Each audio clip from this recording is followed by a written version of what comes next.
नमो विष्णुपदाय कृष्णप्रेष्ठाय भूतले श्रीमते वेदांत स्वामिनिति नामिने नमस्ते सारस्वती देवे गौरवाणी प्रचारिणे निर्विशेष शून्यवादी पाश्चात्य देशतारिणे जय श्री कृष्ण चैतन्य प्रभु नित्यानंद श्री अद्वैत गदाधर शिवासादि गौर भक्त वृंद हरे कृष्णा कृष्णा कृष्णा हरे हरे राम राम राम हरे Krishna. So thank you all very much for joining today's session. We have been discussing from the book Bhakti which talks about, which is a series of essays written by Srila Bhaktivinoda Thakur on the six favorable and six unfavorable items for progressing on the path of devotional service, in which we are currently discussing the six favorable items. We have already discussed the six unfavorable items. So, amongst the six favorable items, we are discussing the fourth one, which means essentially we are discussing the 10th essay, which is about Tat Karma Pravartana. Tat Karma Pravartanat means engaging in are prescribed according to one's qualification. Because we are qualified for practicing devotional service, the duties which are prescribed to us as sadhakas are the 64 items which are mentioned in Bhakti Rasamrita Sindhu by Srila Rupa Goswami. So, in this context, we have been discussing the 64 items, in which we have the first 20 items are said to be the door to devotional service. These 20 items are essential, non-negotiable items. So, the first 10 are the do's, the next 10 are the don'ts. So, we have already completed the first 10 do's. We have been discussing the next 10 don'ts. I think we completed the don'ts also. I think we crossed beyond 20. Let us just check. Just mention the items just for recollection purpose. So the 11th limb that we discussed was Shri Krishna Vimukha Jana Sangat Tyaga, giving up the association of those opposed to Krishna.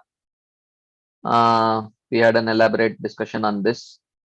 And then the next limb is Shishyadi Ananubanditvam, not being attached to making many unqualified disciples just to increase the number. So this is the 12th. And the 13th limb is Bahugrantha Kalabhyasa Vyakya Vada Vivarjanam. Reading too many books which are not connected to Krishna consciousness. Just for purpose of livelihood or for defeating others in arguments, for these kind of purposes. And the 14th limb is that engaging Bahu Arambadi Anudyama, Maha Arambadi Anudyama, not being interested in making huge, in engaging in huge projects, big projects, which may distract one from one's spiritual goals. This was the 14th limb. Then we discussed the 15th limb, which is Vyavahare api Akarpanyam, not feeling too miserable materially, and when one reaches very miserable state, not engaging in degrading acts under distressing circumstances. So this is the 15th limb. Then we discussed the 16th limb, Shokadi Ashavartita, meaning not being controlled by extreme emotions. Because whenever we get carried away by extreme emotions like anger, lamentation, it completely blocks our ability to focus on Krishna. Because extreme emotions are generally Rajoguni and Tamoguni, and extreme emotions are extreme Rajas or extreme Tamas. And extreme Rajas or extreme Tamas will strongly block our ability to focus on the goal of life. Focus on meditation on Krishna. So, basically, one should, before it escalates to a very extreme state of emotion, one should in the beginning only try sort of address these emotions in such a way that they do not escalate into very extreme levels where it becomes absolutely impossible for us to even take shelter of Krishna. So this, Srila Rupa Goswami says, has to be practiced as a sadhana, right? As a sadhana, as a lifestyle. It should become our lifestyle. So then the 17th limb that we discussed was Anyadevan Avagya. Even though Bhakti is Anyabilashita Shunyam, Jnana Karma Dhyanavritam Anukulyena Krishna Anushilanam, one should worship only Krishna, and there is such a strict emphasis on only worship Krishna, but that does not give us a license to disrespect the other devatas. And what to speak of disrespecting devatas, one should not disrespect even any living entity for that matter. One should not be inflicting pain on any other living entities. And then the 19th limb that we discussed was avoiding seva aparad and nama aparad. And then the 20th limb that we discussed was not tolerating criticism of the Lord or his devotees. This was the 20th limb that we discussed. And then 21st limbs. So the next, this brings us to the end of the 20 limbs. So the first 20 limbs that we discussed are either our they are limbs which either change our value system or our lifestyle.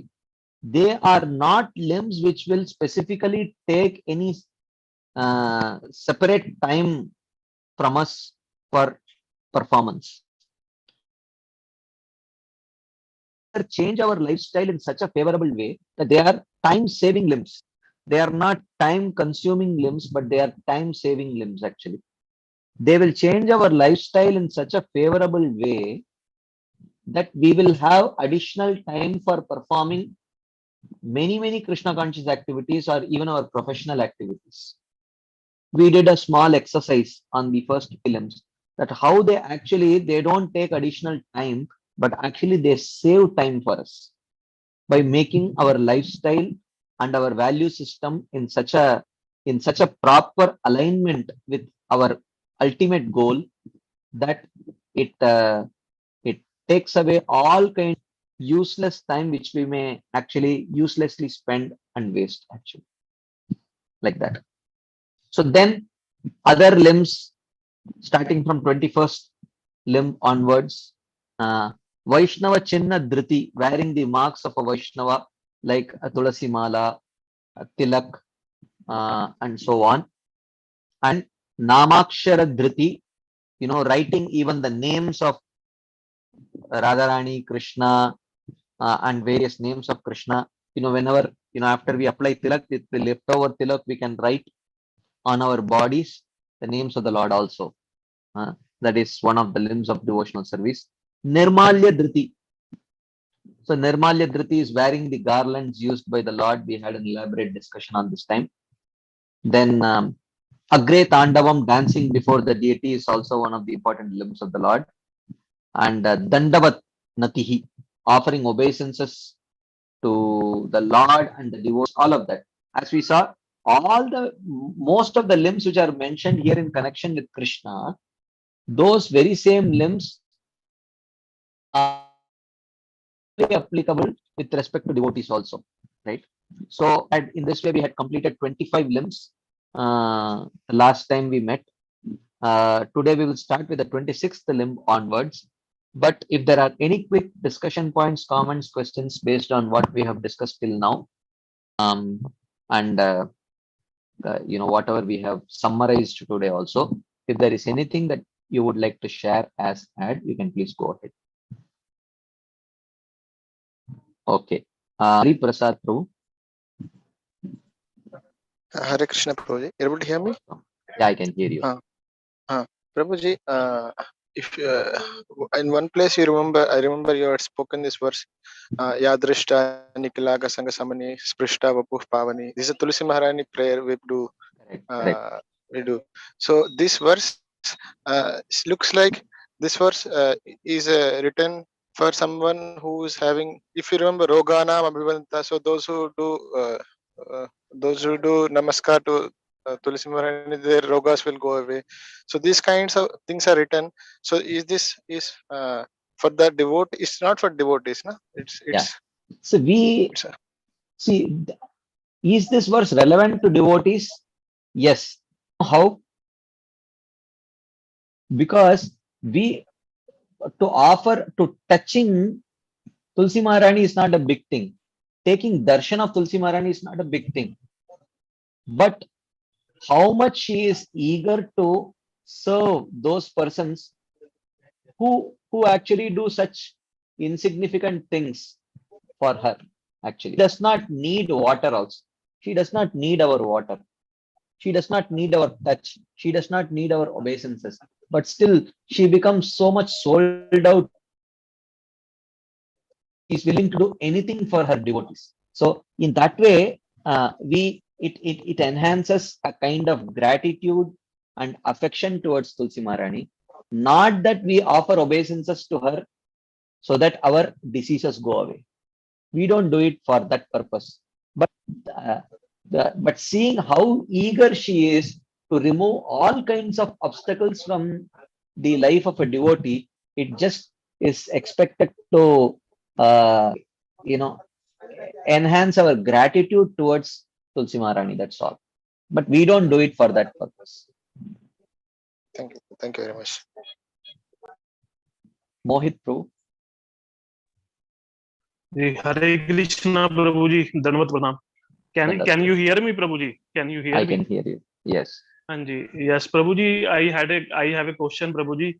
When we go to Vrindavan, in gate they put mark on our cheeks like Radhe Radhe, and we wear in market they sold T-shirts of Radhe Radhe name and picture. So Mhm. can we wear Radhe Radhe name T-shirts also? Because I had an experience in my first tour to Vrindavan with ISKCON. I wear a T-shirt of Radhe Radhe name, and some senior devotees told me that it is wrong to wear a Radhe Radhe T-shirt. So can we wear that, Prabhuji? And Well, uh, we don't. In one sense, there is nothing wrong as an individual to wear, but in one sense, when we wear it that way, we may set, because Prabhupada has never to chant Radhe, even though it is not wrong, but he has asked us to chant Hare Krishna. So if you are a very new person and you wear, that is a different thing. But if you have spent some time and then you wear, and new people looking at you, they may think that, oh, then which means we can chant Radhe Radhe also. Like that, they may take multiple different, they may take it in a different way. So therefore, unnecessarily, uh, you know, uh, but there are some other Sampradaya people who may chant Radhe Radhe like that. So unnecessarily, we don't want to confuse anyone. So considering those factors, it is not wrong to wear the t-shirt. There is nothing inherently wrong in doing that. But in doing that, we may unnecessarily confuse other people. So for that purpose, the senior devotees would have told. okay, thank you, Prabhuji. And another question, Prabhuji. There are 5 important limbs of devotional service. You told that there is one predominance in that. So, like devotees Yeah, we have also not say. come to that. We are going to So, discuss this toward the end of this. okay. Another question, Prabhuji. Like in Mathura, there is one limb. You told that we go to Dwarka and we take in next birth we go in Vaikuntha. If somebody go to Dwarka and do some, after that he again indulge in sinful activities. So We have not yet discussed those limbs yet. Those limbs are coming little later. Okay, ठीक है. Thank you, Prabhuji. Thank you very much. Thank you. Right. Okay. So yes, Monica Mataji. Hare Krishna. Yes, ma'am. I want to ask about 20th limbs. Few days back, I had done the same mistake. I heard blasphemy about God, not clearly blasphemy, but my brother said me that you are wasting lot of time in serving Krishna, and it is not very realistic. And when you come in touch with the reality of this world, you will feel miserable that you wasted your time. I have heard everything, but I didn't left and didn't do anything. So what can I do? This is not exactly blasphemy. This is this is probably your brother expressing his concern for you. Yeah, because he is too much enthusiastic about business and money. So he think this is the best of money, and in future it will be very problematic for me, because I cannot do many material things by performing this every, what can I say, this devotional duties. And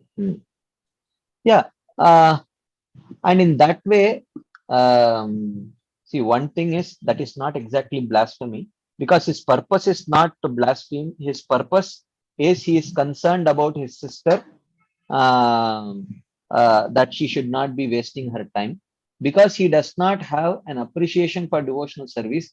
He is concerned that you are wasting your time.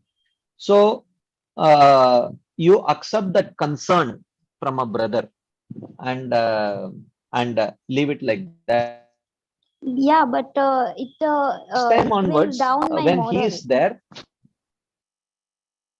because he is discouraging you, it moralizes you. So in that case, because you are mostly seeing only your own family members who are not having interest in spiritual life. Therefore, it definitely is little bit demoralizing. That is why association of devotees is very important. When you see only 4 people in your house throughout the day and all 4 of them are not practicing Krishna consciousness, it is demoralizing, because you don't get any encouragement. But if you come to temple, you see practically everyone is enthusiastically engaging in devotional service. So it revalidates your enthusiasm. You feel very validated. Yes, my interest in devotional service is a valid desire. So when once in a while you keep getting that association, then whenever at home, when someone is demoralizing you, you will not get demoralized, because you have already seen so many people enthusiastically engaging in Krishna consciousness. So therefore, whenever possible, if you can, if physically, if you are not able to take association, even now you see, even virtually through Zoom, I know at least, in this group of people, about 19 devotees are attending. I know at least 3 of them who are doctors, and I know at least 2 of them who are from IIT, and very, I know them personally. So they all are very materially doing well, but have such interest in Krishna consciousness. Otherwise, spending 2 hours hearing these kind of things, it takes a lot of time. So when you see that there are people around this world who are materially also doing quite well, but at the same time they are prioritizing Krishna consciousness also, hearing and chanting, that way you feel enthused. So that when you go home and see that your parents or your brother are speaking in a way as if indicating that you're wasting your time, it will not demoralize you so much, because you have already seen very quite academically and professionally quite well-to-do people taking out so much time for hearing and chanting Lord Krishna's names and his pastimes like that. Okay, thank you so much. Okay. So if there are no further discussion points or questions, then we will move ahead to the next limb of devotional service, which is Abhyuttanam. So Abhyuttanam means rising when the deity approaches. So Yanarudam Puraprekshya Samayantam Janardanam Abhyuttanam Narakkurvan Patayet Sarva Kilbisham. So Abhyuttanam means whenever the deity approaches, we have to get up and receive the deity, because even if a senior comes, we get up. If the then what to speak of the Supreme Personality of Godhead? The deity form of the Lord is not different from the Supreme Lord. So when the deity approaches, one has to get up. So Brahmanda Puran says, Abhyut Kurvan Naraha, a person who rises up, Purapreksha, when he sees that in front of him, Samayantam Janardanam, that the Supreme Lord is approaching him. When he sees the Supreme Lord approaching him, Yanarudam on a palanquin, Payet Sarva Kilbisham. So one who gets up immediately on seeing the Supreme Lord approaching, he destroys all his sins. As I mentioned before, I will again repeat it once. I will try not to repeat it again and again. Even though in all these verses, we may be seeing many different, you can say, fruits or results mentioned here. It is for attracting many different categories of people. But when devotees follow any of these limbs, the only result that they get is they will progress towards the lotus feet of Krishna. And whatever obstacles are there in approaching the lotus feet of Krishna, they will get removed. Other than that, for example, it says that all their sins are destroyed. So all their sins for a devotee, when he starts practicing devotional service, at that moment only all his sins are destroyed. So we don't stand in front of the deities whenever the deities come in order to destroy our sins. The moment we decided to practice devotional service, at that moment only all our sins are destroyed. But this is for those people who devotional service, but they are somewhat devotionally inclined. To attract such people, these kind of statements are made. But for us, we have to understand, even though we will be discussing the 64 limbs, and in each of these limbs, some verse will be quoted which will give different fruits for practicing that limb. But we should understand there is only one fruit. That is, we will take one step closer to attaining the lotus feet of Krishna. There is no other thing that is guaranteed. Of course, Kleshagni, Shubhada, all those things happen, right? That those naturally happen when one practices devotional service. But the specific fruits that are mentioned in that particular verse may not necessarily apply to us, right? So like that. So this, even though I have mentioned it many times, I am mentioning it one more time so that don't get really sort of that the focus of all these verses that is mentioned here is not on the fruit. The only fruit that we will get is we will come closer to Krishna's lotus feet. That's all. Okay.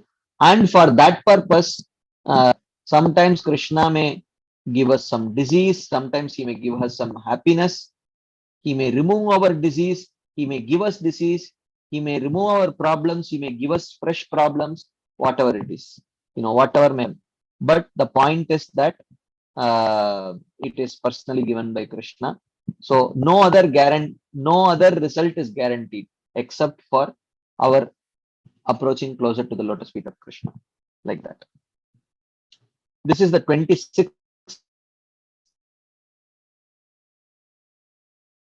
Any quick discussion points, comments on the 26th limb? Okay, 27th limb. Let's move on to the 27th limb, which is Anuvraja, means following after the Lord's procession. So when the Lord is moving on his palanquin, or on a chariot, to follow the Lord's procession is one of the important limbs of devotional service.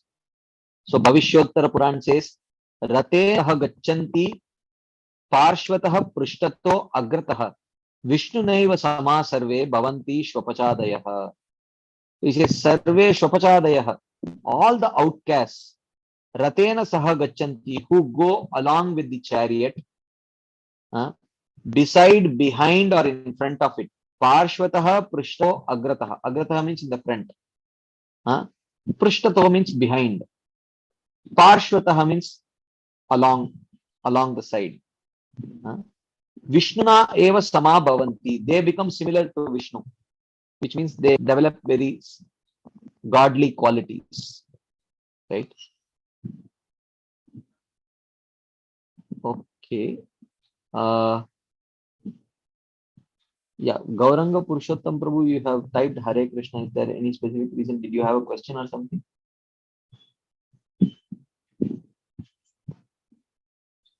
Okay. Anyways. So this is the 27th limb. Any questions, comments? Okay, let's do one thing, because we are going to one after another keep reading more and more limbs. I will not pause. If you have a question, you please raise your hands, and then we will take the discussion. The 28th limb is called as Sthane Gatihi. So Sthane Gatihi means going to places of the Lord. Okay, just hold on. Going to the places of the Lord. Okay. Okay. Give me a second. There was some problem. Let me just open.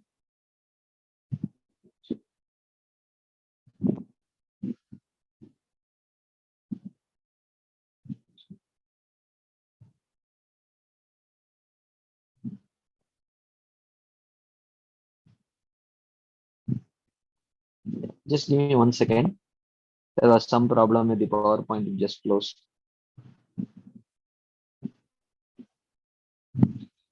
I'm just opening it. Yes.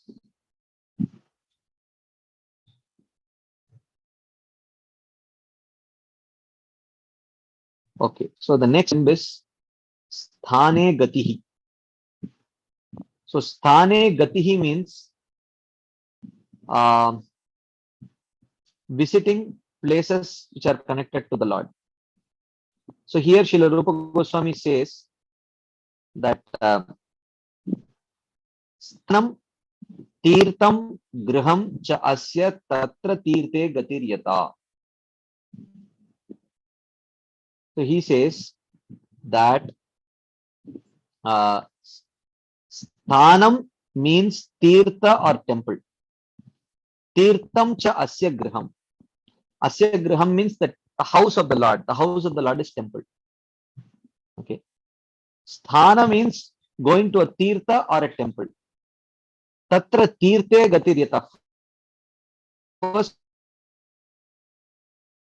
illustrate going to a tirtha.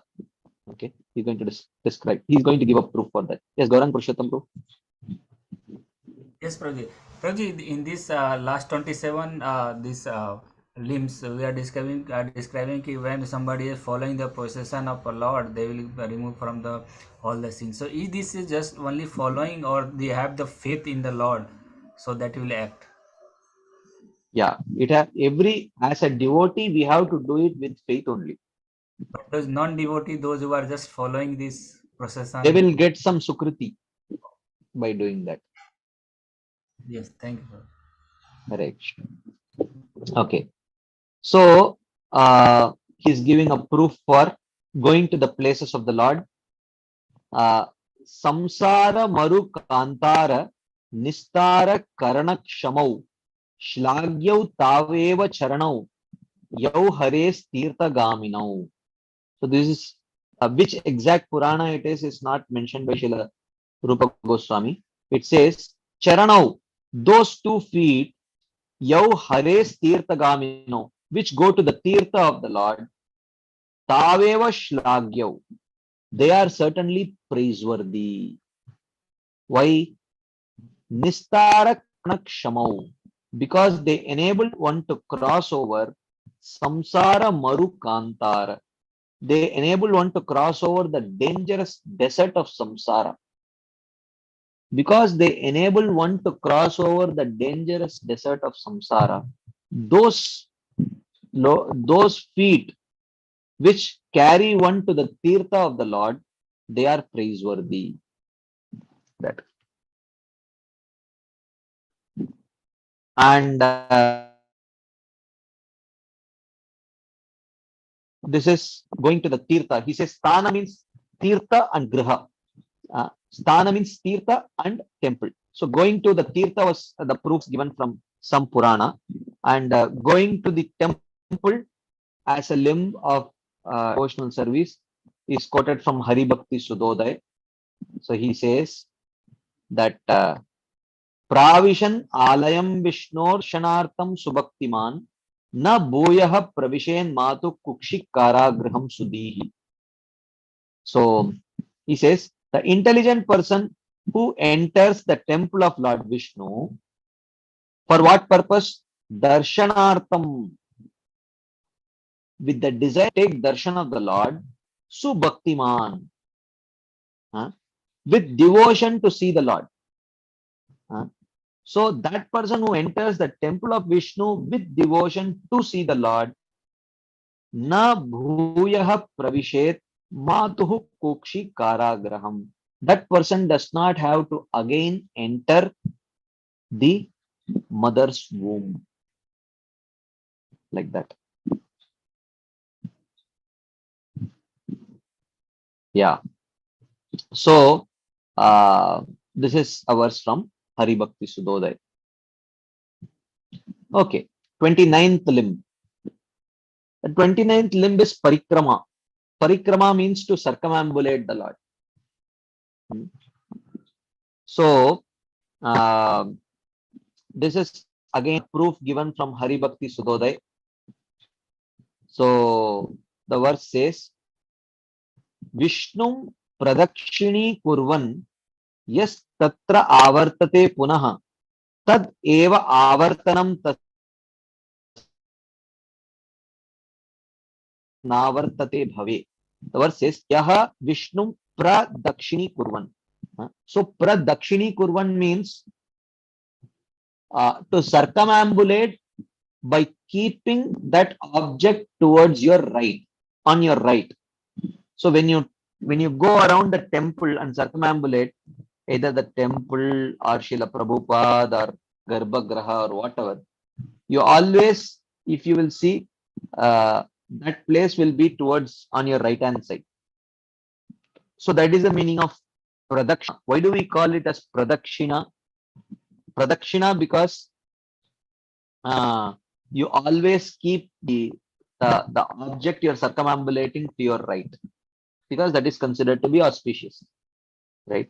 So if a person circumambulates Vishnu, tatra avartate punaha, and returns back to the same spot from where he started that circumambulation, tadeva artanam, that returning back to that same spot, tasya puna avartate bhave, ensures that that person does not have to return back to this material world. So that is the power of performing circumambulation of the deity of the Lord, of the temple of the Lord, of the dham also. we do Giriraj Parikrama, we do Vrindavan Parikrama. So these are like very potent limbs. Of course, any limb is as potent to the extent to which we have faith in performing that limb. Right. So any limb is as potent as the faith that we have.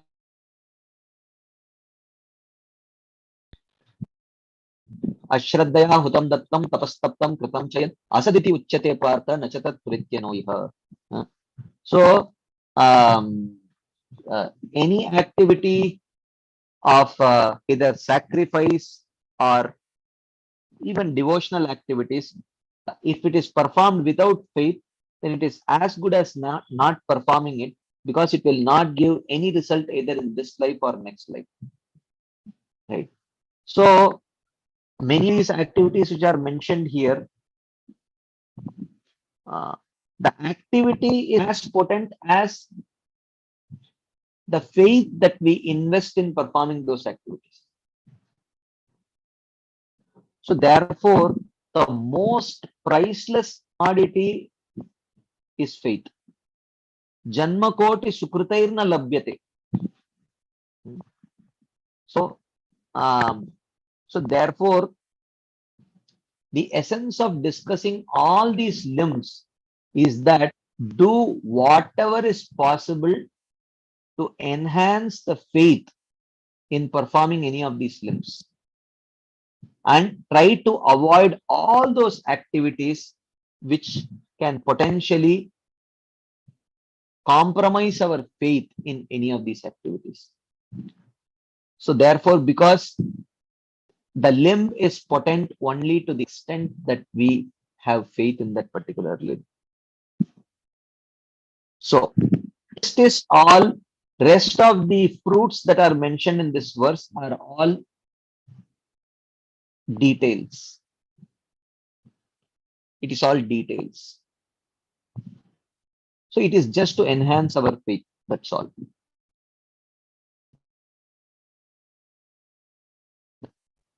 So, and then another verse he's quoting here. This is from the Skanda Puran. Chaturvaram Brahmibistu Jagat Sarvam Characharam Krantam Bhavati Vipragriya Tat Tirtha Gamanadikam. He says, O Vipragriya, O best of the Brahmanas, Chaturvaram Brahmibihi, those who circumambulate the Lord 4 times. Jagat Sarvam Characharam Krantam Bhavati. They surpass the world of moving and non-moving creatures, which means they attain liberation. Tat Tirtha Gamanadikam. So this circumambulating the Lord is considered to be superior even to the limb of going to Tirthas. So it is better. So here Srila Goswami comments, he says, circumambulation of the deity is superior to visiting the Tirthas because it more quickly produces devotion to the Lord than going to the Tirthas such as the Ganga. You know, we may go to the holy rivers, we may want to visit the holy rivers, but circumambulating the deities is considered to be more potent. This is certainly when these kind of statements are there in the Shastras, they are not meant to discourage people from performing that particular limb. So this mention is not to discourage people from going to Tirthas. So it is just to enhance one's faith in a particular limb. So like for example, the Shastra say, to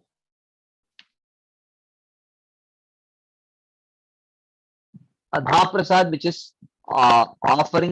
is offered to the Supreme Lord, it gives 1,000 times more benefit than fasting.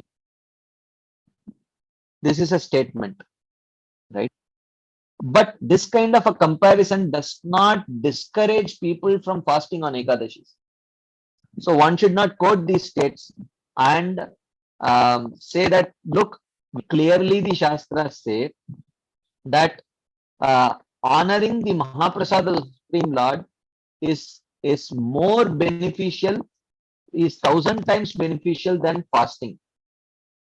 So therefore, one should not fast on Ekadashis. One should actually honor Mahaprasad on Ekadashis as much as possible. This is not the conclusion, right? So therefore, even to understand the statements of the Shastras, that is why helplessly dependent on the explanation of the Acharyas and exalted devotees. Otherwise, it is very easy to understand, right? Yeah, I did not make up this statement. Actually, this example is given by Srila Jiva Goswami himself in one of his commentaries. He says that, yeah, there are statements in the Shastras very clearly indicating that to honor Mahaprasad is better than fasting. That does not mean that the Shastras are discouraging people from fasting on Janmashtami, fasting on Ekadashi. So one should understand statements in the right context. And how do we know which is the right context? The context that the Acharyas reveal, that is the right context. So therefore, here it is mentioned that to circumambulate the deities, then is more potent than actually visiting the tirthas. Certainly, this is not to discourage devotees from going to tirthas. That's okay. I just wanted to make. Okay. Any quick discussion points, comments, questions, anything anyone would like to share as that? Mother. Hi, Krishna Prabhu. Thank you. Yeah, a few things. This word production, is that completely synonymous with circumambulation? No. So is it only when you keep the worshipable object to your right that it's called production and come to the same point? That's the distinction. Yes. Okay. Then another thing is, there were a couple limbs. I don't remember if it was 27 and 28 or 28 and 29, where if you perform those limbs, you will not have to take birth again. Yeah. Again, or you won't have to come back to this material world or take birth in the mother's womb. So I think we discussed this before, but is it that, again, this is to entice those who are not yet ready to take up Bhakti Yoga? Yeah, pure devotional service. Mm-hmm. Yes. Yeah, you're saying that this doesn't really apply to those who are engaged in pure devotional service. Because we do understand that through practicing bhakti, we reach the stage of prema and realize our spiritual form and swarupa. Till then, our birth in material world will continue. Mm-hmm. That birth may not be orchestrated by law of karma, that may be personally orchestrated by Krishna. That is another thing. But birth is there. Yes. Mm-hmm. So this guarantee is not there for devotees. Yes. Devotees will remain till actually we attain perfection. Yes. Yeah. But I'm wondering though, how is it even possible or especially for non-devotees who are they're not engaged in pure devotional service and they are engaged in fruitive activities. So how is it possible for such people to not take birth again in this world? Well, their very lives are like entangling them by karma. True. But when they choose to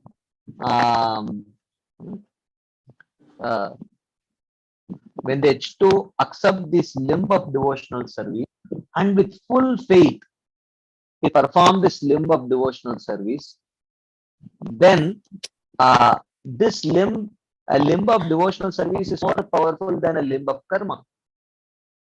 So So definitely on the strength of faith in a limb of devotional service, they are not going to get prem because of that, but at least liberation can be guaranteed.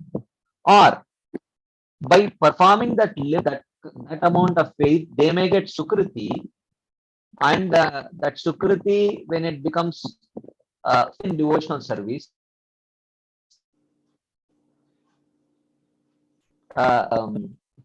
not taking birth means not taking a birth which is controlled by karma. So that's why uh, in one they will no longer get their birth is not controlled by karma. So they don't get that kind of birth which is controlled by karma. So so that guarantee is also there. So it all depends on faith, how much you have. So uh, so it's not, faith is not black and, so there are multiple shades of gray uh, between black and white, and depending on how intense our faith is performing that limb, to that extent we will get the result of practice. But this is another question I had, that the limb says if you practice with full faith, you will not take birth again. But okay, there's different degrees of faith, but not taking birth again, that seems to be a black and white situation, black or white situation. Either you take birth again or you don't, right? Yes, correct. So then I don't know how that will be reconciled with, let's say, a person's degree of faith. If you have, I don't know, 70% faith, do you take birth again or not? You do, because you 30% you don't have faith. So in other words, what effect is the 70% having on a person if they are going to have to take birth again? What's the result of that 70%? So he will not see what benefit he is getting. He will get benefit. So because Krishna is very kind. Krishna is very kind. Oh, He's very kind. kind. So he will definitely reward him. And the reward is that he will come closer to developing pure devotional faith. Or Krishna, in performing all these limbs, the person come in touch with a devotee who has pure faith. And in that association, he also develop pure faith. And that is the greatest benefit. So faith, that commodity of faith, is the most valuable thing, which is much more valuable, is million times more valuable than liberation also. Because that faith can lead you to re-establish our constitutional position of serving Krishna, which is the most blissful situation for a jiva. So the person who, it almost seems therefore that a person who has 100% faith in the limb is worse off than a person who has only partial faith in the limb, because the one with 100% faith, he is just going to get liberation. He's not going to.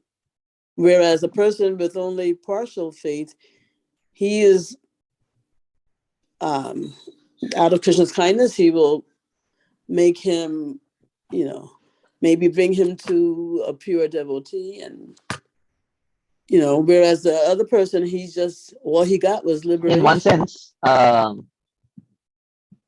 yeah. So it's a very hypothetical presentation. Like then the question is, how did that person get 100% faith in following this statement? That question also is actually. So Yes. from where did he get the 100% faith? So because any faith in anything comes from experience. So, Mhm. And that the degree of faith that we have in everything depends on the degree and intensity of favorable experience that we have had. Mhm. So which means if he is willing to invest 100% faith in that particular statement, then he must have had significant favorable experiences which must have added and led him to have 100% faith in that particular statement of the scripture. So, which means if he has had that many experiences at that time, with all those collective experiences, it's very likely that that person may come closer to having pure devotional faith. Even not, if by providence he does not get to meet pure devotees, his only mixed devotional faith gets nourished more and more. At least he will come to a stage where he has 100% mixed devotional faith. Then still he will get liberation. So Do we we know? are very Mhm. hypothetically telling that oh, if someone has 100% is as if to have 100% faith is purely dependent on our choice. So it's not that okay, I choose to have 100% faith. It's not like that actually. So that 100% faith or any percentage of faith depends on our experience, prior experience. So to develop 100% faith in everything, one should have significant favor of prior experience to reach that stage actually. Do you know whether such a person with 100% faith, what kind of liberation he would get? Is it impersonal liberation? Well, Since his it depends on the fear. So in that case, it depends on the nature of his faith. What he is aspiring after.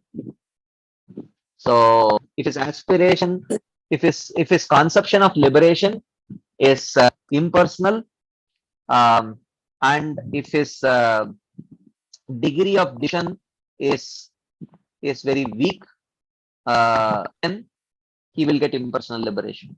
If the degree of devotion is very prominent, he will get personal liberation. If the degree of devotion is pure, then he will get prema.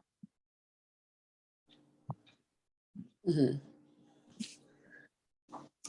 Okay, boy, very much gray, very much a gray situation spectrum. Yeah. Yeah. Just one last thing is Actually, if you see the intent of Krishna, there is intent nothing what? gray there. If you see intent of Krishna, Uh-huh. the Krishna's intent is pure white. Yeah, but ours isn't. So that's what makes it so Yeah. kind of. So even though ours is not, but still Krishna wants to so that the time that Krishna is extending is so that slowly it can become, because Krishna wants to give the highest benefit. So as much as possible, Krishna try in such a way that we don't settle down for any lower benefits. Mm-hmm. Mm-hmm. If we are adamant, he will give us the lower benefit. Mm-hmm. So any of these limbs, Krishna's wishful thinking is that okay, by the time you develop that 100% faith in limb, hopefully you will get to meet devotees, and the devotees will completely whitewash your heart so that you aspire for Krishna Prem. And Mm-hmm. then I am ready to award it to you immediately the moment you circumambulate me with that 100% faith asking for Krishna Prem. But if he is unfortunate and he does not, his heart does not get whitewashed, it remains mixed devotional faith. But when it reaches 100%, then Krishna is well. I should fulfill my promise. May you get impersonal liberation. That's what we want. So from Krishna's side, Krishna is very clear. My desire is to award you something which is best. I am dependent on the devotees for that. But if you are not fortunate enough to get the association of devotees, and if your desires remain mixed, that will award you. So Krishna awards.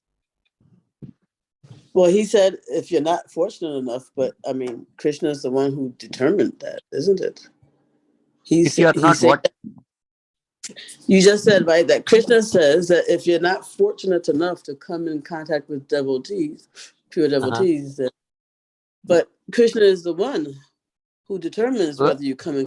Well, in one sense, yes, Krishna determines, but he does not personally orchestrate that. He leaves that to the devotees. That is completely the discretion of the devotees. Yeah. True. Yeah. Okay, just one or two last things is that there are certain limbs that, because you made the statement that these limbs, the potency of them depend on the person's faith in them. But then I've also understood that there are certain limbs that don't depend on your faith. They're purely spiritual, regardless of your faith in them, like chanting, like deity worship. So, do we have a list of the limbs that don't require faith? No, I mean, I don't ever remember telling that uh, there are some limbs which are not dependent on faith at all. I'm thinking of these three categories. There's Arop Siddha Bhakti, there's Swarup, Sangha Siddha Bhakti, Swarup Siddha Bhakti. There are these three categories, where Swarup Siddha Bhakti, that kind of bhakti, like chanting, like deity worship, they're spiritual activities, regardless of even in one sense. Well, not really.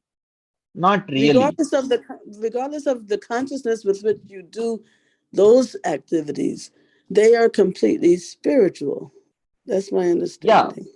Yeah, but without faith you chant, you will not get Krishna prema. So I guess I'm having trouble you will get some result. You will get some result. But that result will not be, then in that case, then why we are talking about Nama Bhas chanting, Aparad Nam and Shuddha Nam? So does chanting with Aparad and chanting purely, they are not going to give the same result. So then what does that mean, though, that certain activities, regardless of your consciousness, they are spiritual activities, whereas others, like, you have to project your consciousness onto them in order for it to be spiritual? Well, I mean, I don't ever remember making such a statement. No. All these four limbs, in my understanding, they can be performed without faith. They can be performed with faith. They can be performed offenseless. They can be performed with offenses. I mean, in either way, all these 64 limbs, they do have some effect. They do give some benefit, either in any ways it is performed. But when performed free of offenses, in a pure way with pure faith, it gives Krishna prema.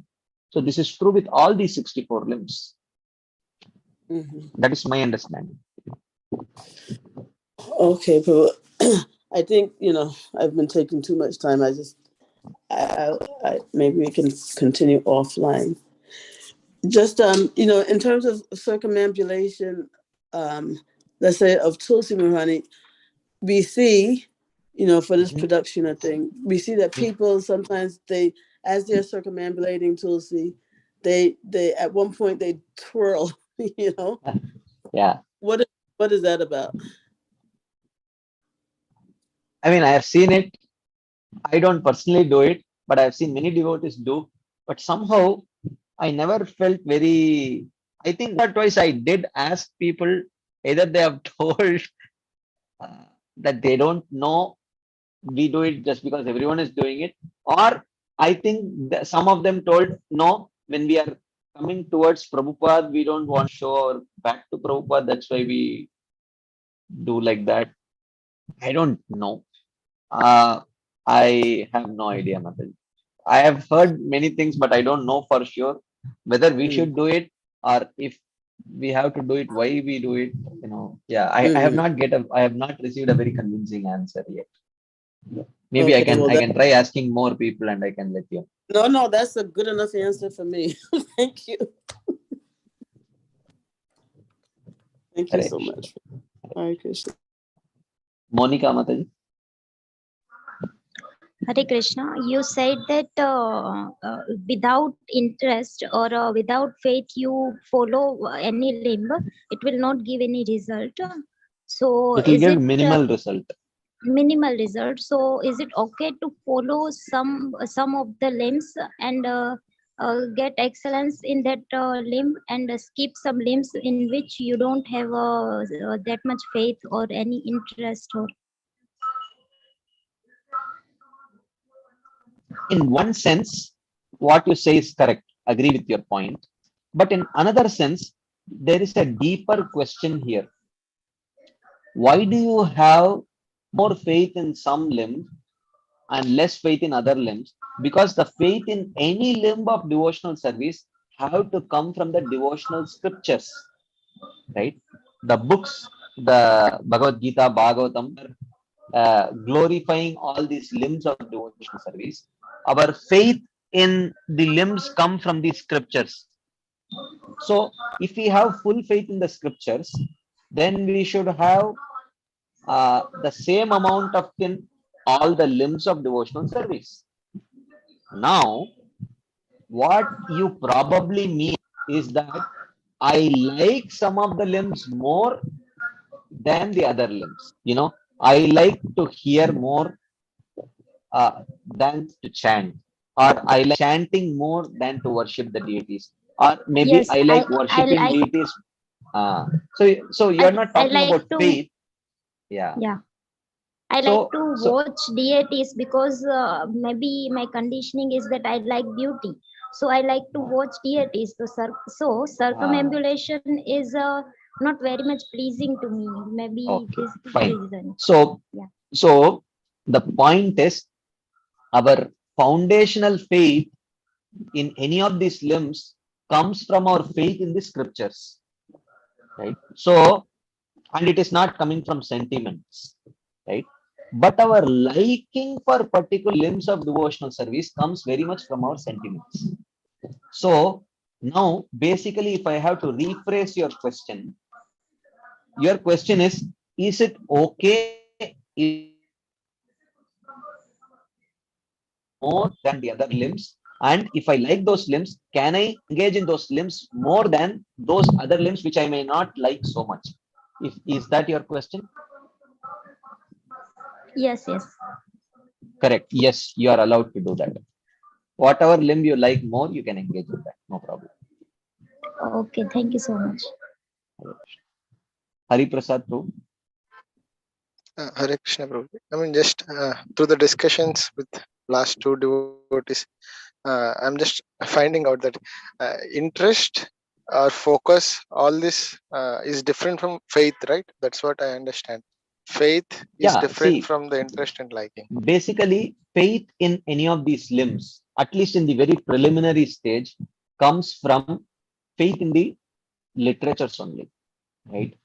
So, circumambulating the deity is a very important limb of Bhagavad Gita. Sorry, it's a very important limb of devotional service. Why? Because Bhakti Rasamrita Sindhu says. So, you have faith in Bhakti Rasamrita Sindhu, then you have faith in that limb of devotional service, right? Or to the extent you have faith in Bhakti Rasamrita Sindhu, to that extent you have faith in that limb of devotional service. Okay. This is preliminary. Then subsequently, when you perform these limbs, then from the reciprocation that you receive, by performance of those limbs. Further, that faith gets enhanced, but that is at a later stage. But in the beginning stage, the faith to perform that those limbs comes from the source of instruction, whether it may be Guru or Sadhu or Shastra. So if you have faith in Guru, Sadhu and Shastra, then you have faith in these instructions. Okay. Yes. Prabhuji, faith, Faith is one thing. is it Another necessary? is liking. Another thing is liking. I may have a personal liking particular limb or a few particular limbs more than some other limbs. And I may wish to perform those limbs which I like more. That is perfect fine. That is agreeable. This As liking long as, comes from conditioning, Prabhuji. yeah, liking comes from conditioning. Okay. Okay. In fact, Srila Rupa Goswami says that in Bhakti Rasam Sindhu only towards the end, he says, how is it that some people get attracted to performing some limbs more than the other limbs? Is it an indication of their constitutional position? Is it suggestive of their constitutional desire? Srila Rupa Goswami says, no, not necessarily. He says, Swavasana Anusaren.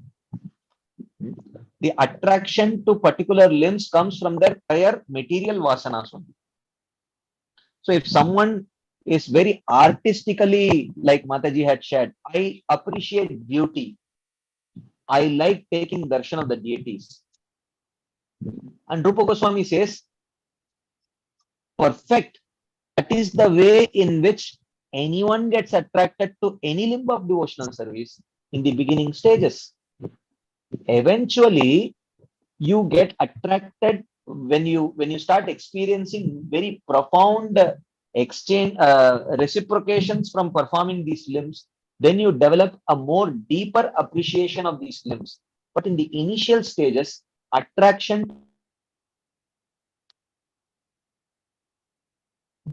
swavasana again based on our conditionings. Someone is very gifted singer.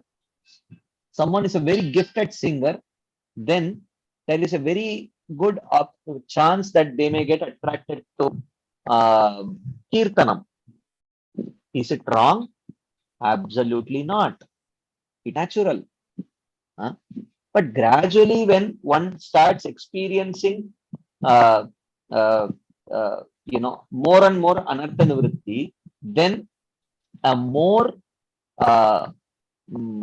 deep-rooted attraction which is beyond the material conditioning one starts developing. But it is very natural that in the beginning stages, one gets attraction to particular limbs based on their conditioning only, and it is very natural. Is that relevant?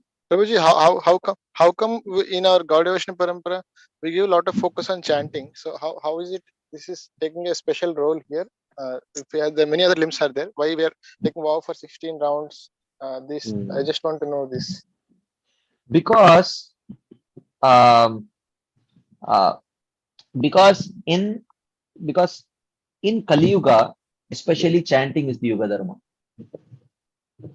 And Chaitanya Mahaprabhu, even though he is avatari himself, but in this Kali Yuga, he has also taken the role of the Yuga Avatar to propagate the Yuga Dharma. And because we have come in his parampara, we get very, very special condensed mercy through that limb of chanting the holy name. So,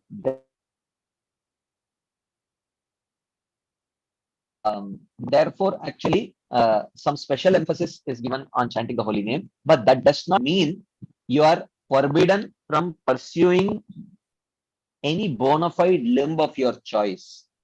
That you are definitely, you can do it. But having said that, in Kali Yuga, especially because Yuga Dharma, therefore, and also because we are in, especially in the parampara, where the avatari himself has doubled up as the Yugavatara and has propagated the Yuga Dharma. So therefore, there is additional special mercy in that limb of chanting the holy name. That is why in our parampara there is sometimes seemingly some exclusive emphasis on chanting the holy name.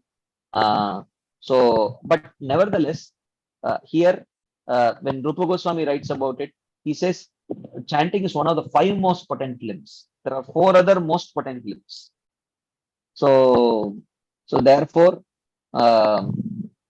yeah, is that relevant? Yes, Prabhuji. Thank you very much. Very much. Okay. There are some more questions in the chat box. Let me take some. What does it mean wear beads on body?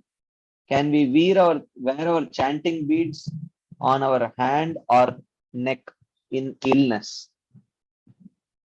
Yeah, we can wear. Not chanting beads. Chanting beads can be in chanting bag. That's how Prabhupada has taught. But in other sampradayas, they do wear their chanting bags and chanting beads in their necks also. That is perfectly fine. It's not sampradaya, whatever Srila Prabhupada has taught, that's what we do. Okay, another question. According to my understanding, I observe if we do chanting and hearing sincerely, respect for the other limbs of devotional service automatically manifest the heart. Yeah, that is true. Because all these limbs are complementary limbs. They are not competing limbs. They don't compete with each other. So anyone who is very sincerely practicing deity worship will very naturally develop a taste for chanting the name of that personality whom he is serving very sincerely, and he will develop a very sincere desire to hear about that personality, his pastimes, his qualities, etc., whom he is serving sincerely. Right? And same, that if you are chanting the holy name of that person, and when that person manifests the form of his deity, wouldn't you want to serve him sincerely? If you are chanting the name of that personality, wouldn't you want to hear about his qualities, his pastimes, his form, which the Shastras describe? Like that. Okay. Monica Mataji. Yes, so in next slide, it is written that circumambulation has a very much potency. So is it that I must try to focus on circumambulation also, if it is helping me to increase my Krishna consciousness? Yeah. Yes. So when you come to a temple, if you have 10 minutes to sit in the temple, it is going to take you 30 seconds to do one circumambulation. Do circumambulation. Minutes you stand in front of the deities, relish the beauty of the deities, which you like to do. Okay, thank you. Mother Gail. Hi, Krishna Prabhu. Yeah, just 2 quick things. I too am very attached to the beauty of certain deities, and I spend a lot of time looking at pictures also. So, do you see any difference in between the potency of appreciating the beauty of deities in person and appreciating their beauty in photographs? No, there is no difference. It depends on our mood actually. So when you have an opportunity to take darshan in person, then you are still not attached to seeing the deity photographs only, right? No, say again. When you get an opportunity to take darshan of the deities in person, are you still attached to seeing the photographs only? I mean, the attachment to both, I think, are the same. Yeah, but let's say you are in, you stay in New Jersey. I don't know. You go to the Yes. tobacco temple. Which one you go? Yeah, I mean, I used to. Yeah. Yeah. So whichever temple you used to go to, Yeah. let's say you are attached to those deities. So Yeah. now that you're temple, would you still be absorbed in taking darshan of the deity form through your photographs, or would you go and stand in front of the deity? You mean, would I choose photographs over seeing them in person? Yeah, if you have an opportunity for both, you're standing right in front of the deities and you have photographs, the same deity Oh yeah, photographs in your hand. of course. Yeah, of course, I will want to see them. 3D. Yeah, 3D, right? So that's Yeah. so Krishna knows that. So Krishna knows that right now you have your physical situation is such that you cannot take darshan of him 3D in the temple hall, but still you are so attached to his form that you are willing to take darshan of him through his photographs. Krishna is very pleased. So why would Krishna see a difference there? It depends on the mood. Okay. And then when our devotional service is motivated or influenced by our conditioning, our vasanas, we would call that sentimental, isn't it? Sentiments are not bad. It's not, see, I am attracted to beauty, but I am not, I am not, in one sense, just because I am attracted to, let's say, beautiful sculptures. So, but I am choosing to uh, um, appreciate the beautiful sculptural workmanship of Krishna only, not ordinary sculptures. Yes. Yeah. So, within the realm of uh, uh,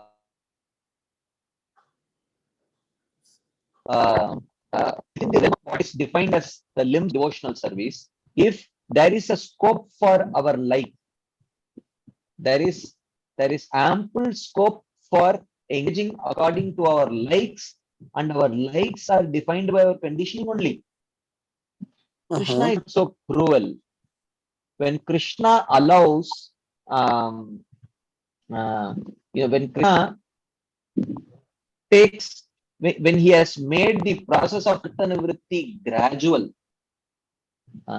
so it is very gradual process. The conditions get wiped out very gradually.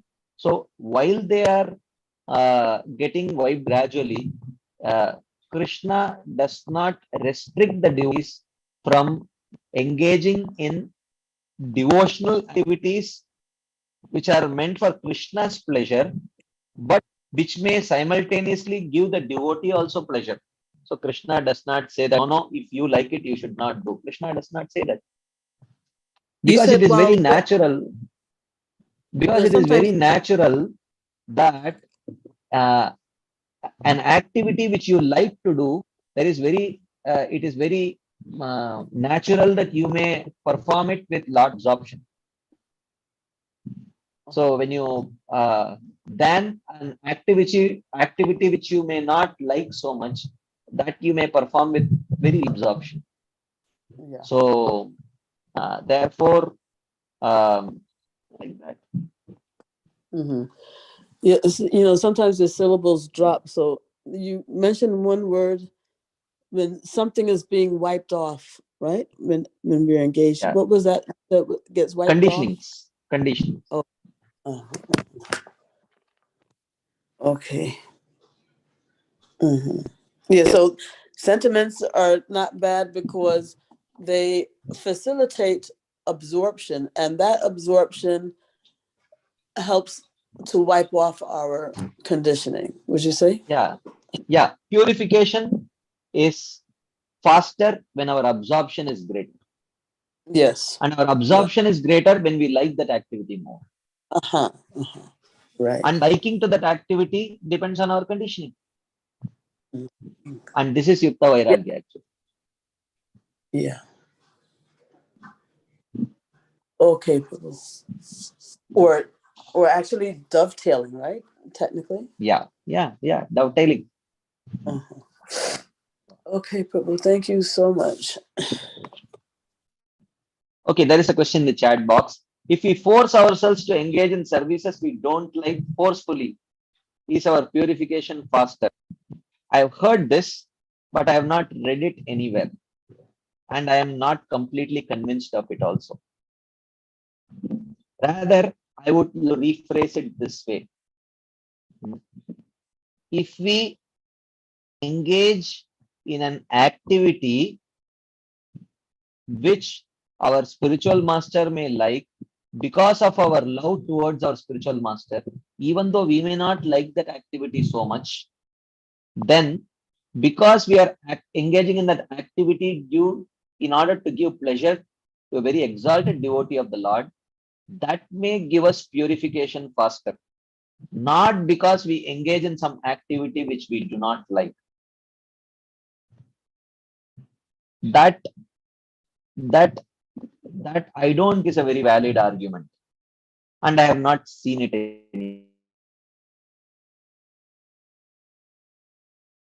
So it is the responsibility of the superior to engage the subordinate in those activities in which he may like, so that he can perform those activities with greater absorption and undergo greater purification, so that he may develop a greater level of surrender where he might want to do any activity which will please the spiritual master. So therefore, say that you engage in services which you don't like forcefully, greater purification will happen. I don't think so, actually. I really don't think so. That sounds very odd to me, and I have not read it anywhere, actually. I'm sorry. But I've heard it many times from people. But it never struck a chord with me for some reason. And I don't think it's completely correct also. Anyways, let's move on. So the 30th limb is Archanam, deity worship. Shuddhi Nyasadi Purvanga Karma Nirvaha Purvakam Archanam tu Upacharanam Sya Mantrena Upapadanam.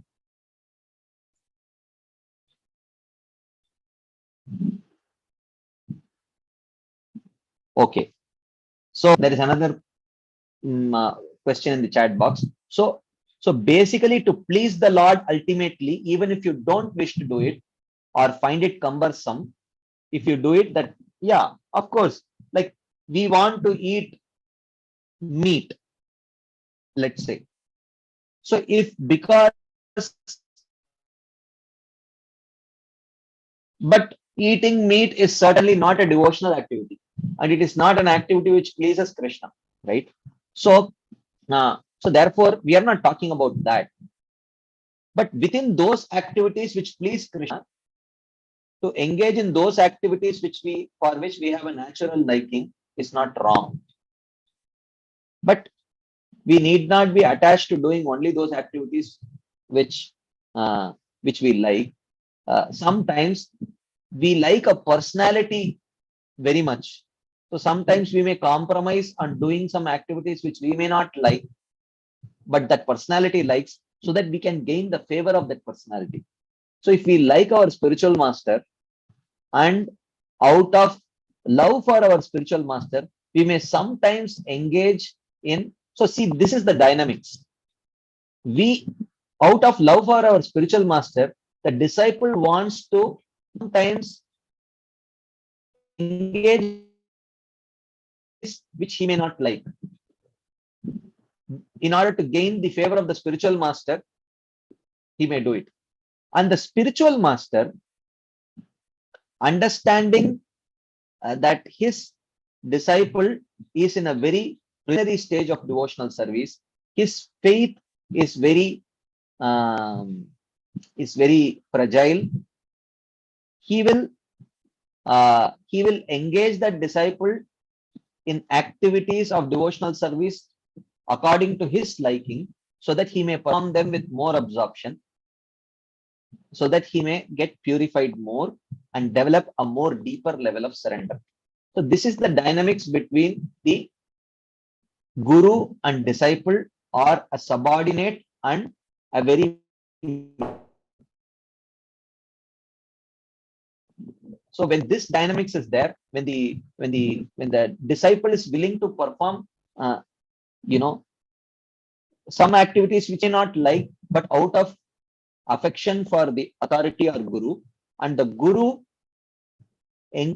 endeavors to engage the disciple in devotional activities of the disciple's choice, so that he may perform them with more absorption and get more quicker purification. This is the dynamics actually. And when this dynamics is there from both sides, then it is a recipe for very quick progress and purification. But if it flips, the authority wants to engage the disciple in activities which he does not like, for whatever reason, maybe thinking that if the disciple engages, or if the subordinate engages in activities which he does not, he will get quick purification. And the disciple or the subordinate is yearning to be engaged in performing activities of his liking, but his authority is not at all liking. Then what happens? Over a period of time, neither does purification happen to the subordinate, and every, rather than developing surrender, he becomes rebellious. This is what exactly happens actually. So dynamics of surrender is twofold. It is two-sided. It is not one-sided. Surrender, the responsibility of surrender, is as much the person who is surrendering is as much responsible to surrender as much the person to whom he is surrendering. It is his responsibility to command that surrender through. So surrender is two-sided. It is never one-sided. So therefore, it is a two-sided dynamics. So when the subordinate, a kind of mood is expected from the subordinate, but that kind of mood should be commanded from the authority through his performing his duty properly. So in that way, it becomes a two-sided surrender, like that. Anyways, we will continue our discussion. So the 30th limb is Archanam, or deity worship. So what is deity worship? First, Srila Rupa Goswami defines. So he says, Shuddhi Nyasadi Purvaka Karma Nirvaha Purvakam Archanam tu Upacharanam Syan Manam. He says, what is Archanam? Archanam means Upacharanam Upapadanam, offering items, Shodashopacharas. So there are 16 items which are offered, right? Mantrena, along with chanting the mantra. So there are specific mantras for offering each of the items, right? So when you offer these items along with mantras, and then there are some purvanga karmas, there are some preliminary introductory activities, like what? Like Shuddhi, Nyasa, etc. Like Bhuta Shuddhi, Nyasa means certain picatory activities, right? So purifying the body, purifying the consciousness. So these are done by this Bhuta Shuddhi, Nyasa. These are the activities by which you purify your external, you purify your internal, and then through mantras, you offer these 16 more items to the Lord. That process is called as Archanam. Shuddhi Nyadi Purvanga Karma Nirvaha Purvakam Archanam tu Upacharanam Syat Mantrena Upapadanam. So that means offering items with mantra after introductory activities such as Bhuta Shuddhi and Nyasa. Right. So Srila Jiva Goswami explaining this, he says, Shuddhi here refers to Bhuta Shuddhi. purification of the elements of the body. Nyasa refers to the nyasas such as Matrika Nyasa. I don't know what Matrika Nyasa is. Please do not ask me. I do not know. Even Nyasa also means, when you are applying tilak to your body, with Keshvaya Nama, Narayana Nama, Madhavaya Nama, Govindaya Nama. That when you are applying tilak to various parts of your body, you chant the name of the Lord, and that chanting the name of purifies that part of your body. That is also a kind of nyasa, right? So he says these other actions, that is Purvanga karma, are performed prior to the offering of items such as lamb and flowers to the deity. Because when you have to offer flowers, lambs, and other things to the deity, first the items should be purified, and you yourself, your body and consciousness should also be purified. The false ego has to be purified. For example, one of the purificatory mantras that we chant before performing deity worship is Naham Vipro Nachanarapati Napi Vaishyo Na Shudro Naham Varni Nachagrahapati Na Vanasto Yatirva Kintu Prodyan Nikila Paramananda Purnamritabde Gopi Bhartar Padakamalayur Dasa Dasa Dasa. So this is actually purifying our false ego. Brahmana, I am not a Kshatriya, I am not a Brahmachari, I am not a Grihastha. Who are you? I am a servant of the servant of the servant of Krishna. That consciousness we reinforce before offering anything to the Lord, because offering anything to the Lord should be in the mood of servant. So the mood of servant is actually purifying the false ego. So these are very important aspects of Purvanga karmas. So Purvanga karmas means preliminary activities which are to be performed for when you want to serve the Supreme Lord. And one of the most preliminary thing is to consider oneself to be the servant of Krishna. Because otherwise, Patram Pushpam Phalam Toyam Yome Bhaktya Prayachati Tadaham Bhakti Upahritam Ashnami Prayatatmanaha. So Krishna, the most important thing is bhakti. That's why Krishna mentions the word twice, right? So therefore, there is cleansing of body, there is cleansing of the paraphernalia that we want to offer to the Supreme Lord, there is cleansing of our consciousness, cleansing of our ego. All these activities are called as Purvanga karmas. Purvanga karmas means preliminary activity. So when these preliminary activities actually prepare us in the right consciousness to actually approach the deity from the Lord and serve him, right? So, and this kind of service is called as archana. All of items with mantra along with these preliminary activities is called archana. Okay, so here he gives a proof from the 10th and 81st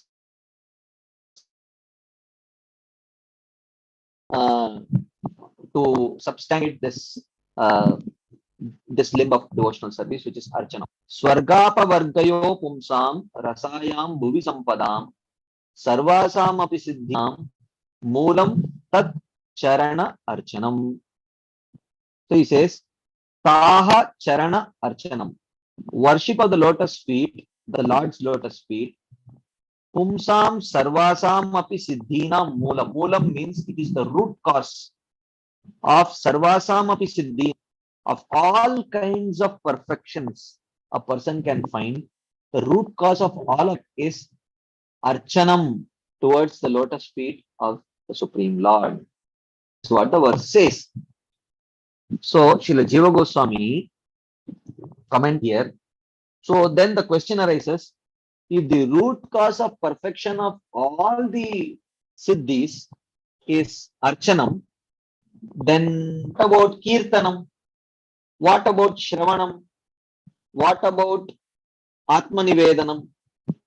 Are they not the root cause? Is archanam the only root cause?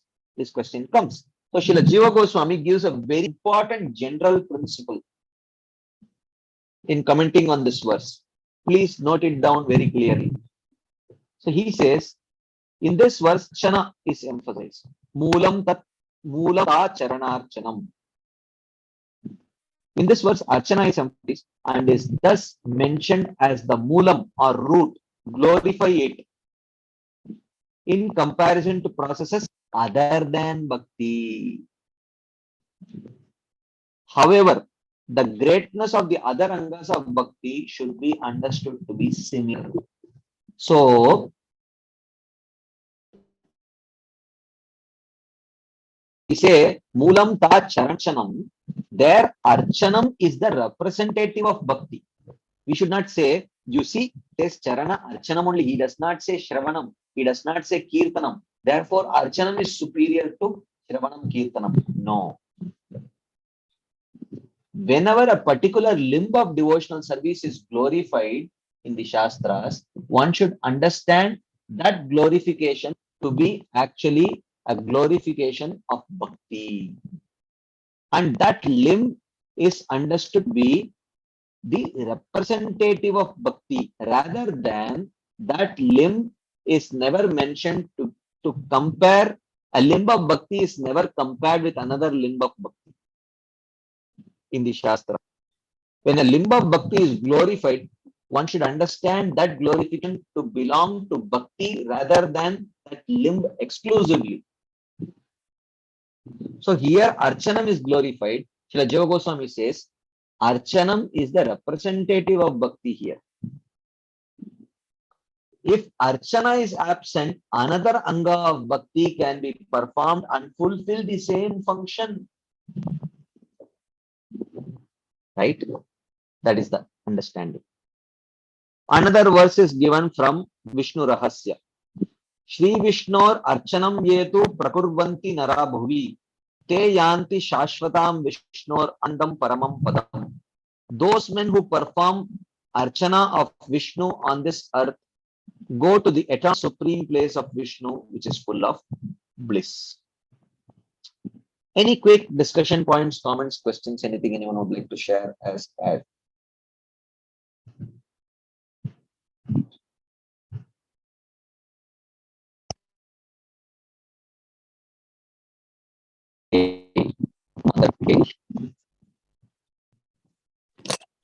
Yes, Prabhu, on this last point, since, these limbs are meant to be representative of bhakti and not meant to be, exclusively exalted, then it just makes me wonder, well, how did he single out Archanam, for example, as the representative? Why didn't he single out one of the other, limbs as representative? Well, here in this particular verse, the word Archanam is there. There are many other verses in Bhagavatam or other literatures where Shravanam is glorified, where Kirtanam is glorified, where Atmanivedanam is glorified. So in the particular context of that particular pastime, maybe Archanam was the focus, therefore Archanam was mentioned. But in some other episode where Shravanam is glorified, sometimes Smaranam can be glorified. So all of them, so for the generic principle is mentioned here. Here, Archanam is glorified. Here, Archanam is taken to be the representative of Bhakti. But elsewhere, when Shravanam is glorified, that Shravanam is the representative of Bhakti. Like that. Okay. Thank you. Okay. If there are no further discussion points or questions, we will move on to the next limb of devotional service, which is called as Paricharya. For our purpose, mostly Paricharya and Archanam are. There are some slight differences between Paricharya and Archanam. Let us see. Paricharya to Seva Upakaranadi Parishkriya Tata Prakirnaka Chatra Vaditra Adyair Upasana.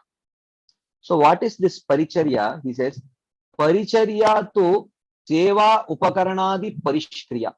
Paricharya consists of decorating the Lord with different items. Tata upasana, and worshipping the Lord. How? Prakirnaka, Chatra, Vaditra, Adyaihi. Kirnaka means chamara. Chatra means umbrella. Vaditra means music. So Paricharya consists of decorating the Lord with different items, worshipping the Lord with chamara, umbrella, music, and other items. This is called as Paricharya. So Srila Jiva Goswami says, this can be considered part of Archana, but is listed separately since these activities can be performed without the preliminary rites of purification. Without Purvanga karmas, Paricharya can be performed. Right?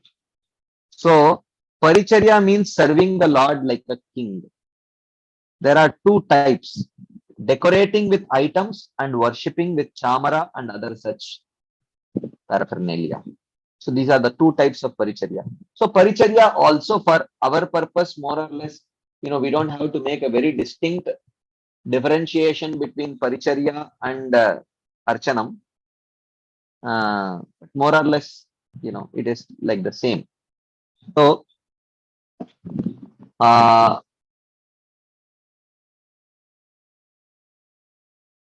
to describe or give a proof for the potency of this limb, Srila Rupa Goswami quotes from the Naradiya Puran, which says, Muhurtam va muhurtardam yas tishta hari mandire sayati paramam sthanam kim o shushrushane rataha.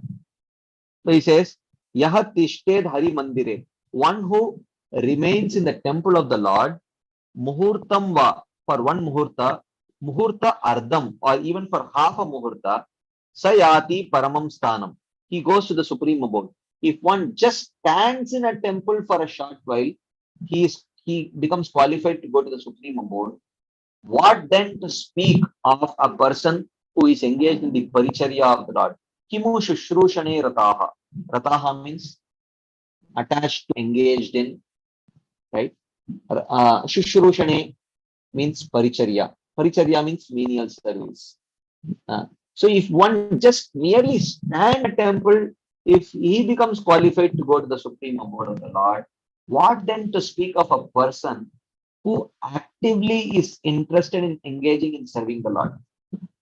So this verse is quoted by Srila Rupa Goswami to establish the superiority of this limb of Paricharya.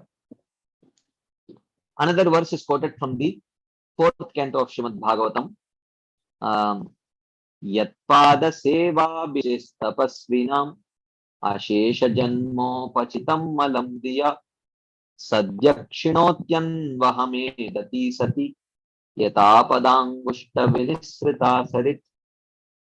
He says yata pada angushta vinisrita sarit.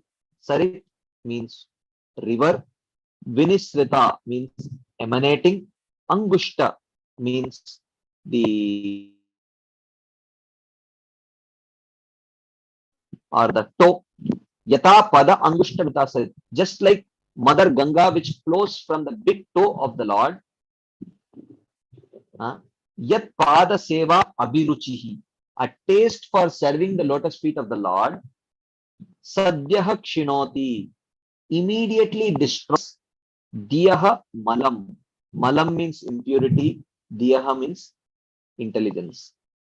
Just as Mother Ganga is able to immediately cleanse a person's contaminated intelligence, similarly, a desire to serve the lotus feet of the Supreme Lord immediately destroys the contamination, the intelligence of the tapasvinam, of the performers of austerity. Ashersha janma upachitam, that contamination which one has accumulated over many, many lifetimes can be immediately destroyed by having a taste for serving the lotus feet of the Lord.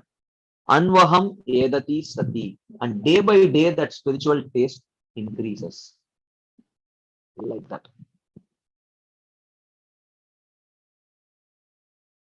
So here Srila Rupami says, Andani vividanyeva स्युः पूजा परिचर्ययोः न तानि लिखितान्यत्र ग्रंथ बाहुल्य भीतितः. So he says, Srila Rupa Goswami says, Angani Vividanya, even though there are many subdivisions, Angani Vividani Syuhu, Puja Paricharya Yoho, within the category of Archanam and Paricharya, there are many subcategories.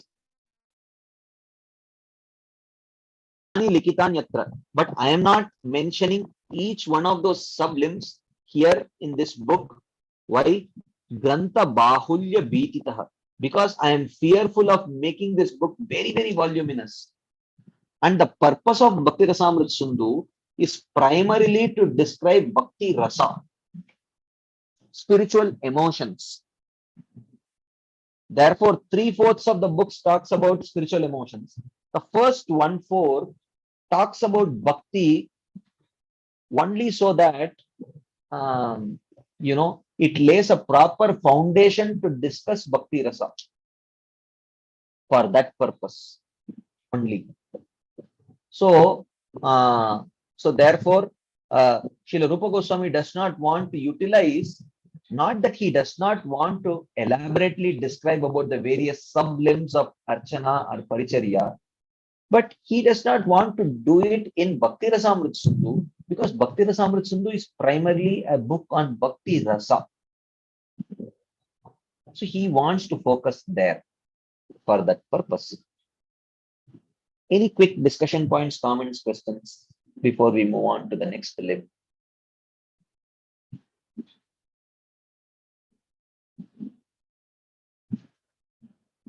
Okay. Hari Prasad. Hare Krishna, Prabhuji. Prabhuji, one basic doubt.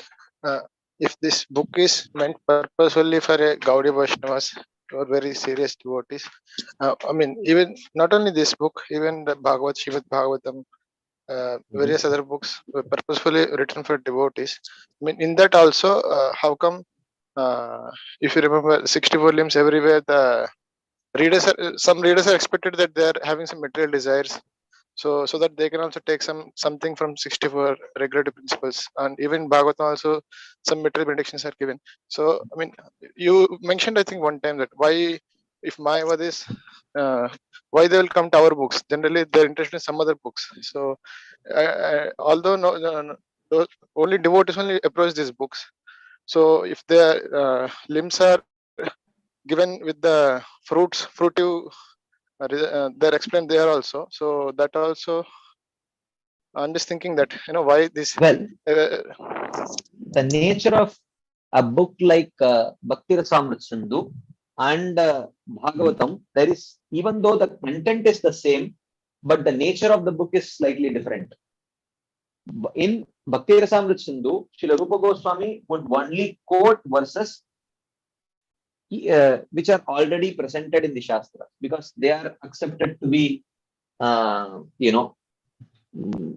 Shastras, Shruti and Smriti Shastra. So he will quote from Bhagavatam, he will quote from Padma Puran, Vishnu Puran, like that. Right. Now, the question is, why in the other Puranas, especially Srimad Bhagavatam, these kind of Falashrutis are mentioned when the book is primarily meant for practicing pure devotees only. So the point is, it is primarily meant for practicing pure devotees, but it also wishes to attract other practitioners who may not have pure devotional faith, but they may they may be willing to learn about their own practice from Srimad Bhagavatam, but doing get attracted to pure devotional service. With that purpose, it is mentioned. Oh, thank you. Is that? Yeah.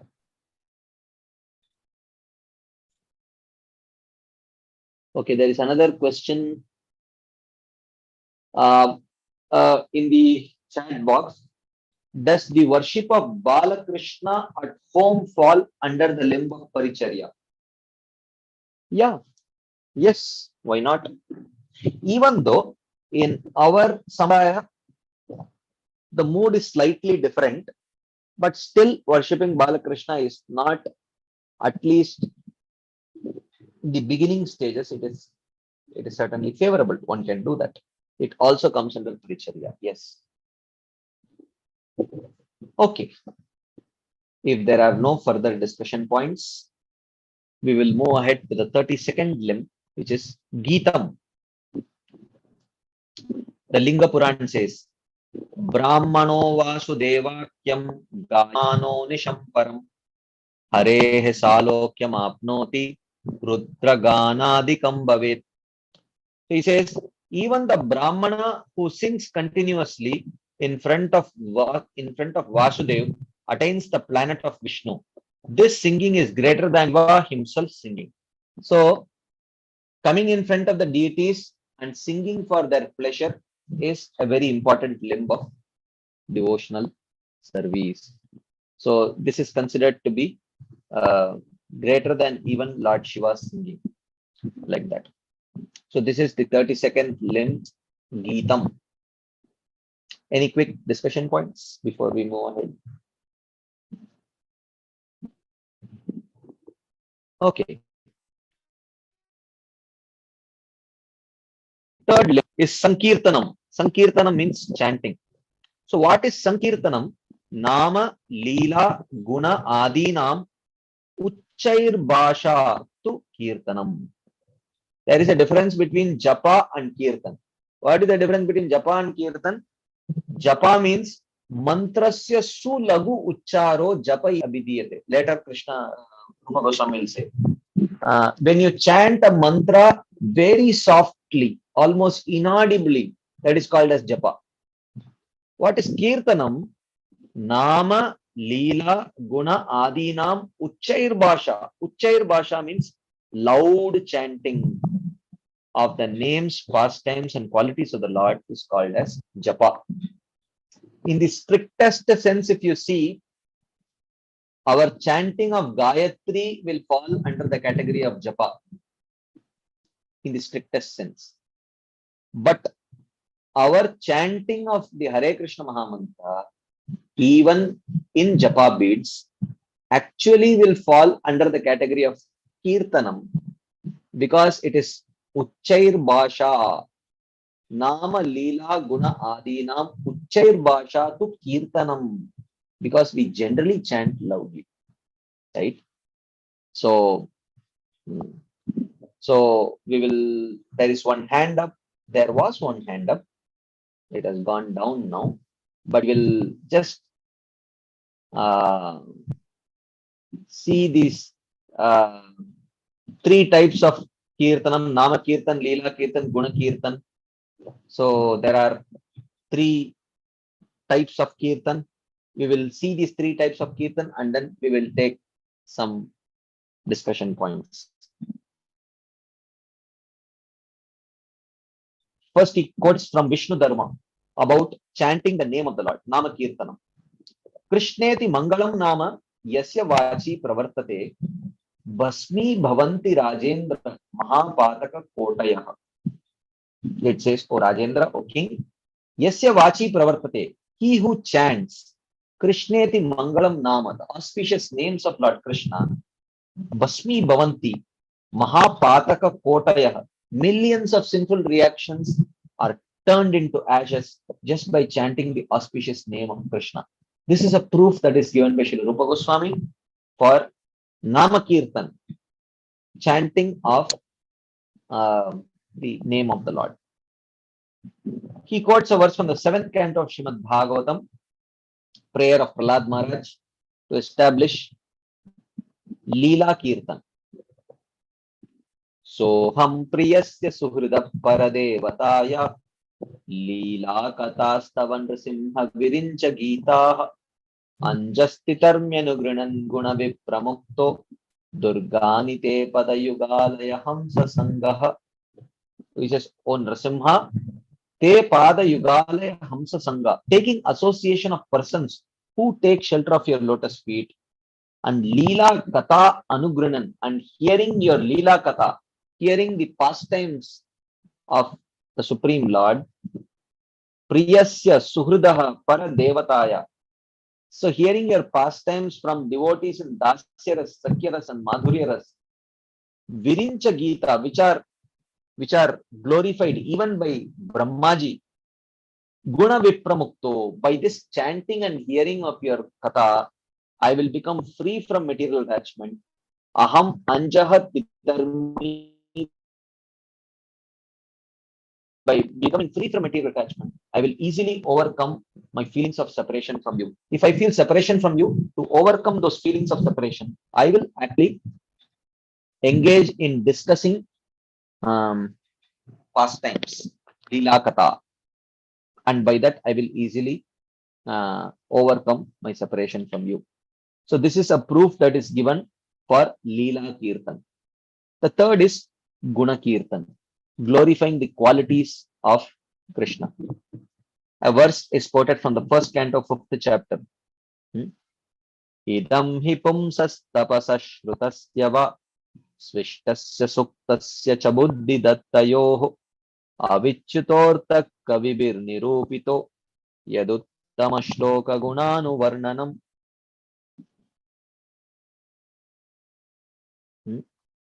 So, a question in the chat box. Am I sharing my notes or PPT? Yes, my notes and PPT every day for those of you who are in either the BSD Bhakti courses group, or if you are specifically attending only Bhakti Aloka, then Bhakti Aloka notes are posted in the Telegram. But if you are attending my other courses also, then in the BSD Bhakti courses info group, every day, the next day, the previous day notes, YouTube links, everything is shared. Okay, so Guna Kirtan. So he says, Avichyutortha, the unfailing cause of perfection from men's austerity, study of the Vedas, performance of sacrifice, chanting of mantras, practicing jnana, and giving charity. When all of that, in performing all of that, the real cause of success of all these things is Uttama Shloka Gunanu Varnanam, glorifying the qualities of the Lord. Again, you see here, Guna Kirtan is the representative of Bhakti actually.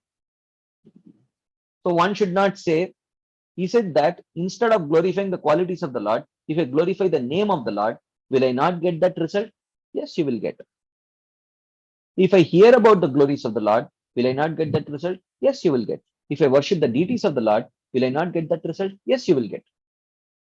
So here, Uttama Shloka Gunanu Varnanam. And in the previous verse, Leela Katha Anugranan, hearing the Leela Katha. And in the previous verse, Nama Kirtanam.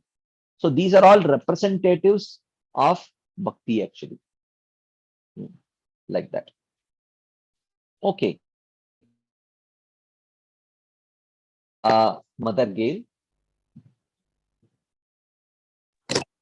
Yeah, one thing was with japa versus kirtan. You know, normally, as you say, we do it loudly, so it's the chanting is qualified as kirtan. So is it only when it's in the mind that is japa, or is it as a whisper? At what point does it become japa? Yes, in the next limb it is mentioned. Even though we will see this limb next time, but I will just read it for you. Mantrasya sulagu ucharo japa iti abhidiyate. Japa is defined as a very soft chanting of mantra, which is almost inaudible. Chanting of mantra is actually, that is what is like you chant your Gayatri mantra. It is not audible even to yourself. You know, you are just chanting in your mind. Ideally, that is called as japa actually. Oh, so mind level basically. Yeah. I mean, not even soft whisper. Yeah. Wow. And one thing I missed there's a word you said I didn't catch when you were bringing Lord Shiva in connection to. Yeah, it is better than even Lord Shiva offering Rudragana Dikam Bhavet. This is the one. Yeah. Yes, This that singing is one. greater than Shiva himself singing. Yeah. Is when a devotee sings to the deities is better than when Shiva does what? When Shiva himself sings. I don't know the context of this verse, so I would not like to comment on this. So, what is the context of this verse? Anyway, that was all. Lord Shiva is singing. Is a devotee singing greater than? Yeah. I don't know exactly in what context it is. Yeah, no. Yeah, it was just this word singing. I didn't catch the words, and the word was singing. Yeah. So thank you. Yeah. Hare Okay. Thank you. Okay, so I think we will pause here. It's already 4 minutes past 9. So thank you all very much for your patient listening and your enthusiastic participation. We will continue this discussion again next Wednesday, 7 p.m. So till then, you have a very pleasant week and weekend ahead. Srila Prabhupada ki jai, Srila Rupa Goswami Pad ki jai, Shri Bhakti Rasamrit Sindhu ki jai, Srila Bhakti Vinod Thakur ki jai, Shri Bhakti Aloka ki jai. Hare Krishna. Thank you very much.